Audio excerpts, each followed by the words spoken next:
Hi and welcome to another episode of Taylor Toons Creative Geek. Right, well today I have something special I would like to share with you all. I have an audio novel, yes, another short novel.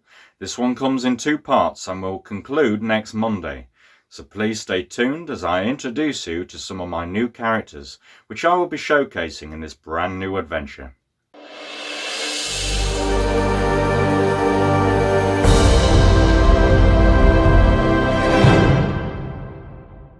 Okay, well I'm going to be showcasing one of my new stories that I wrote about 19 years ago. Back in the 90s when I came out as gay. I suppose the main protagonist sprang from my fears since I was worried at the time what people would think about me and say. The story basically developed from my fear of consequences should I have gone ahead and indulged in my curiosity. It's a story about a guy called Robert DeLila who is trying to break free from his closeted existence, only to have tragedy befall him in Paris.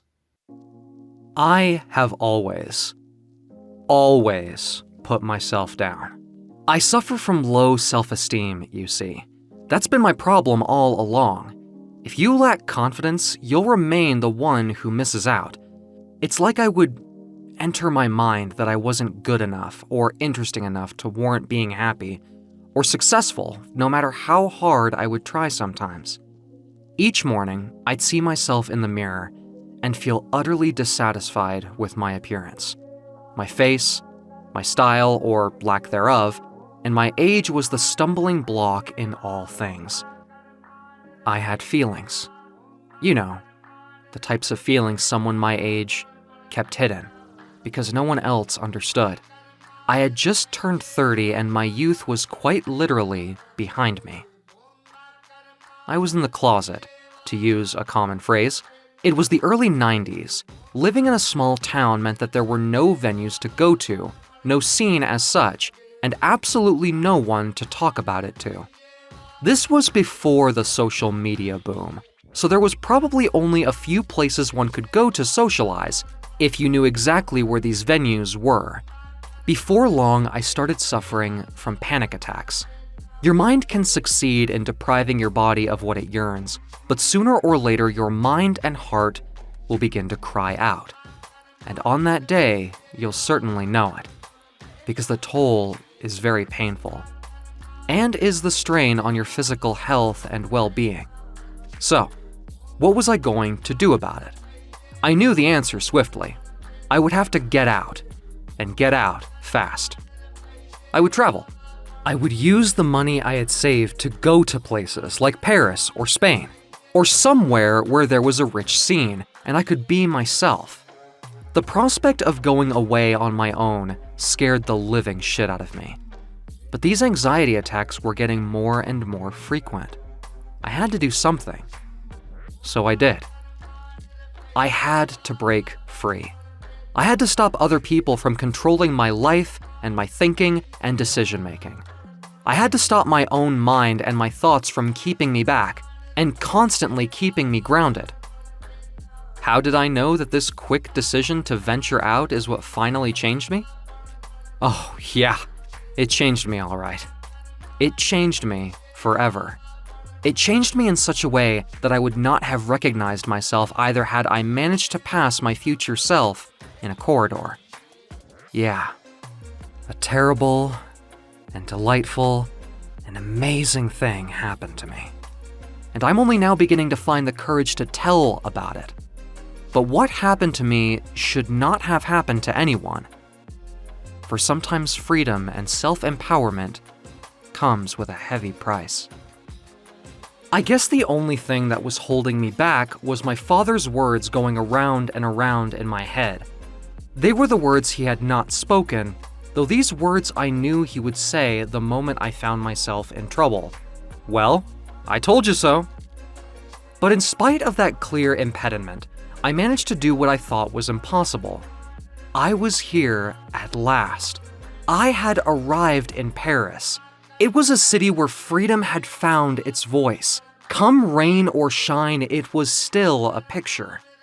I had come here for one thing and one thing only, to experience the gay venues and for the first time ever have a really wonderful time, and allow myself the freedom without those dusty old skeletons rattling in the closet.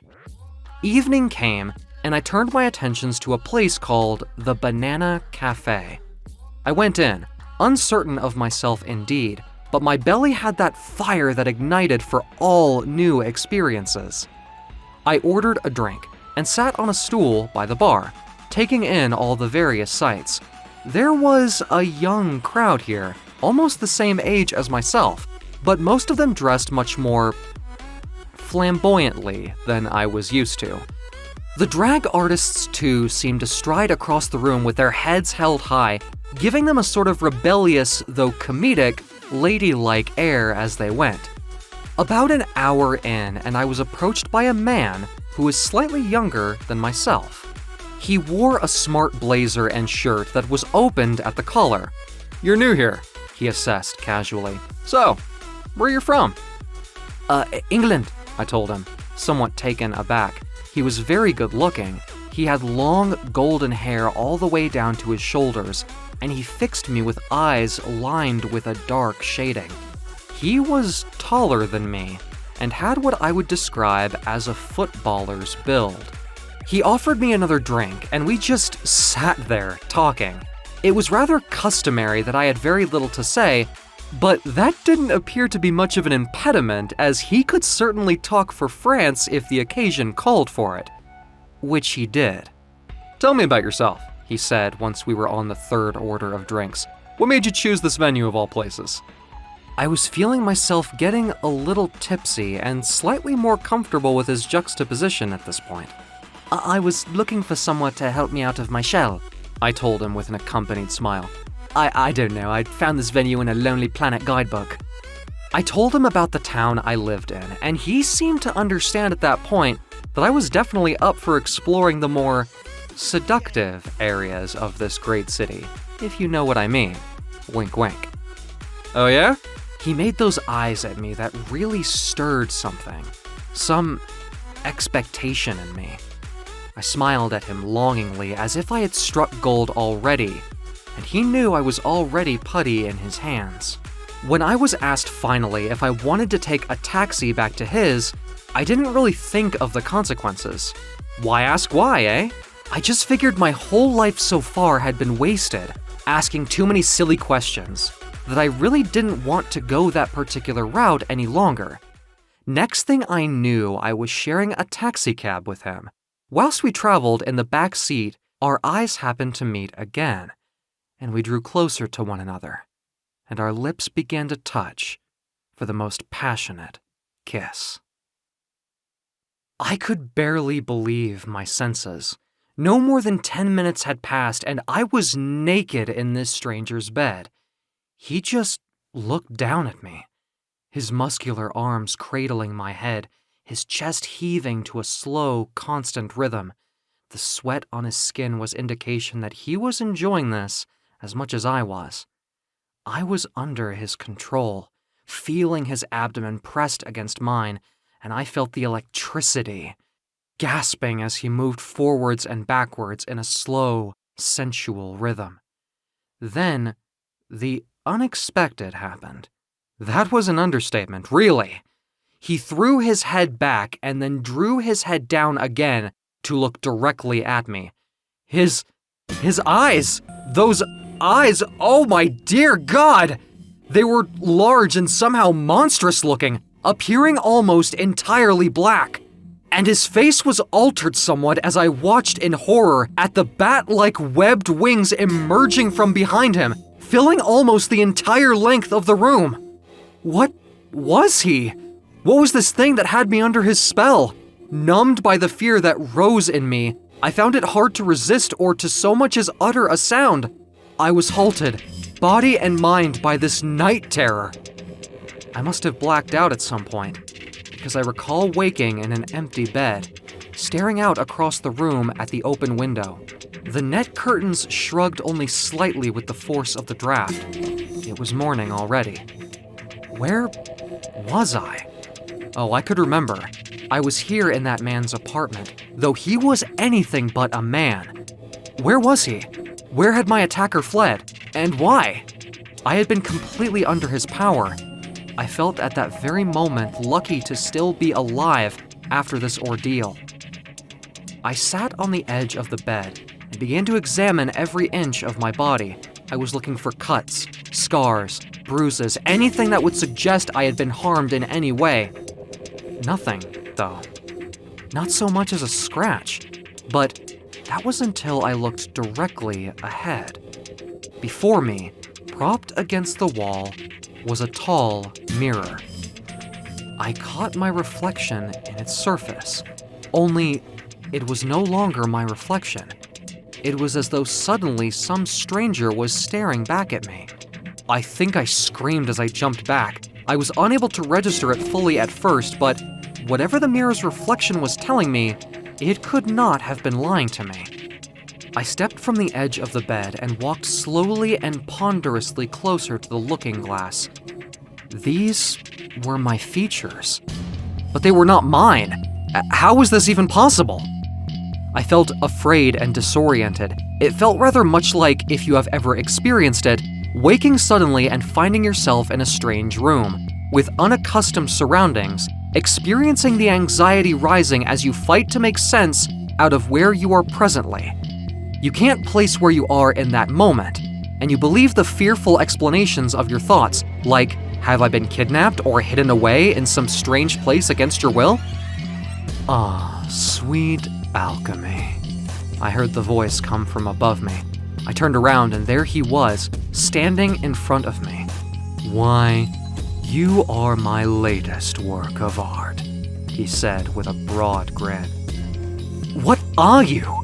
I stammered as I lost my footing suddenly, stumbling backwards. I am your maker. I am the love you have denied yourself for too long. The demonic being began to change back into his original human form again as he knelt down before me. I am Kronos, he introduced himself honestly at last. I have been searching for humans to be the recipient of my alchemic touch. You have presently no idea about the gift I have bestowed upon you. You have spent too long trapped in the same body, looking ever woefully at the same face in the mirror, day after day after day. You never really grasped your full potential to simply live.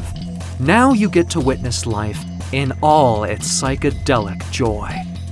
Life is a drug, my friend, and you, sir, are no longer human.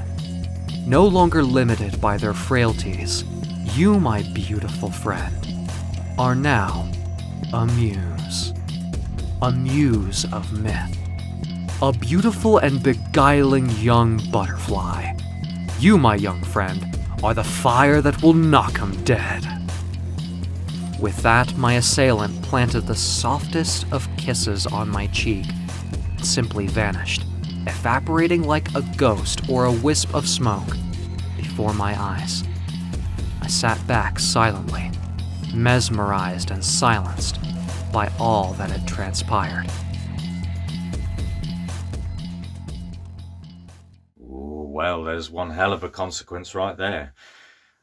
Basically, I had my character altered and violated by the demon Kronos, simply as a vehicle, an allegory, so to speak, to express my own fear of consequence. I mean, there are all sorts of consequences out there for people who come out and yearn to experience stuff for the first time, but find that they have to make the leap themselves because there is literally no one else around to advise or guide. Well, anyway, let's listen to what happens next. I tried to stand. I got to my feet and then it happened. The room was spinning. I made it over to the bed in time. I think. I had already blacked out. When I came to again, I noticed there was someone sitting beside me on the bed.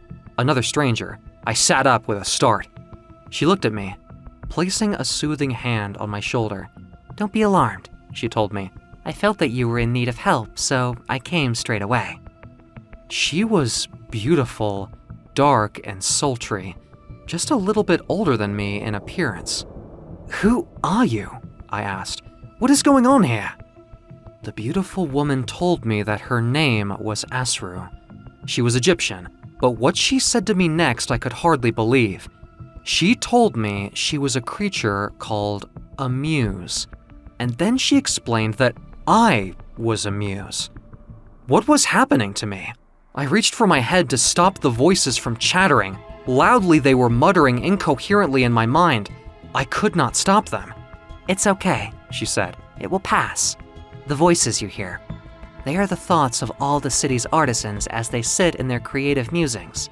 These artists are your nourishment. It is their afflatus you need in order to survive. You are a muse, just like me. The voices you hear are merely the call to the afflatus, a call to nature that you must heed in order to gain strength and sustenance. It is how I was able to find you, by hearing your mind as you slept. It was crying out for help.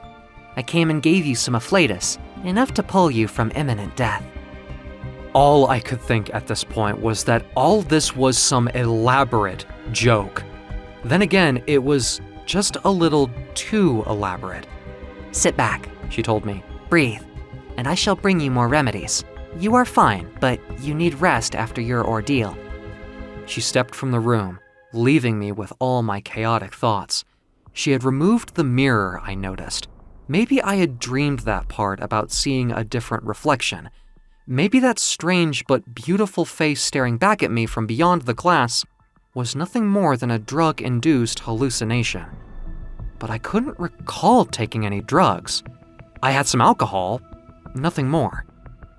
I laid there alone, and I gradually dazed off into a feverish sleep. But the imagery of sweet bliss and denial was soon replaced by the nightmarish visions of that man. His webbed wings that splayed out from either side of him, like he was some demonic monstrosity come to feed on my very soul. I rose up quickly from my sleep, as if from a panic attack, and sat on the edge of the bed. My poor heart laboring in my chest, sweat clinging to my skin. My sudden attentions were drawn to the two large, black crow's wings that had quickly appeared from behind my shoulders. I looked at both these magnificent pennons with absolute shock and incredulity. Was I already dead? Was I some kind of black, hell-spawned angel? Okay, so just to explain, back when I created this character of Robert DeLille, I wanted him to become another entity entirely. I thought about all the other creatures of myth and popular culture that had been used so many times to tell an interesting story. Ghosts, werewolves, vampires and so forth. So in the end I decided to go with the muses, only because muses haven't been covered in popular fiction. And what's more, there is so much new stuff you can do with something that hasn't been used that much. Now before we go on, for those of you who are unfamiliar with the muses, they were once creatures of myth that brought light and inspiration to artists. Originally there were 9 muses. There was Calliope, the muse of epic poetry, Clio, the muse of history, Erato of lyric poetry, Melpomene of tragedy, Polyhymnia, the muse of sacred poetry, and Toxicary of dance and chorus, Thalia of comedy, and finally Urania, the muse of astronomy. Now I don't quite know what Robert is a muse of exactly, but the only difference between my muses and those of ancient poetry is that my muses come with wings, and there are 2 genders between them. I shouted out her name. My mind was just in turmoil. She came running in response. "Oh," she said as she entered the bedroom. She came over and seated herself beside me. "It's perfectly natural," she said, and suddenly loosening her own wings. They emerged from her back like 2 tawny feathered shapes. They were molted like an owl's, whereas my wings were black like a raven's. "What is this?" I panicked. "All muses have wings," she replied. I began to cry. I cried so much I never thought I was going to stop. "What am I going to do?" I asked between sobs. I can't go back home like this. What am I going to do?" I felt my wings begin to recede and slowly fold away into my skin. Asru then placed a supporting hand on my back. "You cannot go back to your life as though nothing has happened," she told me with her soothing voice. "But you can come with me. I am your friend, Robert. I will provide the support you need until you can properly support yourself and come to terms with what has happened on your own. Okay?" I felt at that vulnerable moment like thrusting my arms around her. I continued to cry. That was all I could do. A month went by, and I was beginning to realize more and more that I was indeed a muse, a creature of myth. My original face and identity were gone. The mirror soon reminded me of that major flaw in my transformation. In fact, my identity kept on changing. From one month to the next, my face seemed to be in flux. Don't know why? Even Asru seemed to be utterly without explanation as she held the looking glass to my face. Maybe these were just my powers. You know, a mythical ability that was unique to me and no one but myself possessed it. The power to change my looks. Though it was more of a curse than anything. It came upon me involuntarily. For the past few weeks, I had wanted to phone my dad. I wanted to tell him that I was safe and that I was okay. But how would I have explained this? Realistically, he would never have understood. I didn't fully understand it myself. Asru gave me the best advice. She told me to take it a day at a time. She also said to me that there was some fun to be had out of all of this, and she winked. "Look at yourself," she said, holding the mirror before me. "You're drop-dead gorgeous. You should have all the men lined up outside the block right now. I'll tell you what will cheer you up. I'm going to get you all dressed up, and tonight we'll hit the town." That afternoon, we went out clothes shopping. She took me to the best and most expensive places in Paris. Must have tried on nearly all the shirts and trousers in the city. The looks I received off both men and women in passing was distracting. Was I that attractive? Was I another harlequin just passing through with a winsome face for every occasion? When we had come home, I collapsed on the settee, exhausted. "Now time to rest," she told me with a smile. "Tonight, we paint this town red." Right, okay, so the next part of this story will be carried on next Monday, where we will discover what happens to Robert when he falls in love with a human named Hugo. Please follow and subscribe, and I'll catch you all later. Bye.